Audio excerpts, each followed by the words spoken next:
befinder os lige nu på det sted, hvor Esbjerg Amatørteater Skarntyden i 10 år i streg har opført stykker skrevet af dig, Ludvig Holberg. Ja, jeg kan både nævne stykker som Barselsstuen, Jeppe på bjerget, Den stundesløse og Den vælsindede, ja, og Henrik og Pernille og Den politiske. Ja, det er fint. De har skrevet 10 år, skrevet stykker af dig, opført det i 10 år. Men det gør de ikke længere, og det bekymrer du dig for. Grete Hansen, en trofast publikum. Ja, jeg er godt nok lidt bekymret. Jeg plejer at komme her med mit tæppe og min madkurv, og så ser jeg det her nede i festugen. Og helt gratis endda. Men nu ved jeg ikke, hvad jeg skal gøre i år, når de ikke spiller. Det der skala FM op på tog, det gider jeg ikke se. Intet mindre end forkal, siger jeg dig.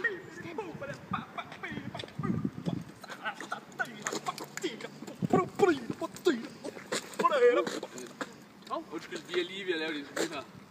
Ja, det er jo mig, som er Dario Fo. Dario Fo.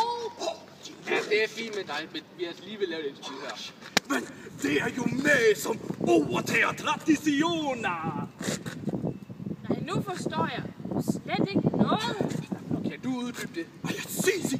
Esbjerg Amatørteater Skarntyden skal lave komedier her i festugen, lige her og der og der og der.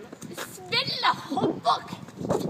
Det jeg hørte dig sige er, foreningen igen i år har en komedie her i Esavet i uge 33, hvor der også er Esbjerg Festuge. Ja, si. Det bliver så sjovt. Men er det stadig gratis? Ja, si. Ja, det bliver så hyggeligt. Jamen, nu går jeg i hvert fald. Jamen, er det både interessant for unge og gamle? Og hvad hedder stykket? Ja, det er meget interessant for både unge og gamle og ældre og myndigskåde. Og stykket hedder Smid ikke ligget af lasten, før dømen er klædt af. Jeg kommer i hvert fald selv, og jeg skal nok tage en bitte mønt med til her. 1000 gracias. Ja, men så takker vi af her fra Esehaven, og så ses vi i uge 33, hvor Smid ikke lider af lasten, før damen er klædt af opføres.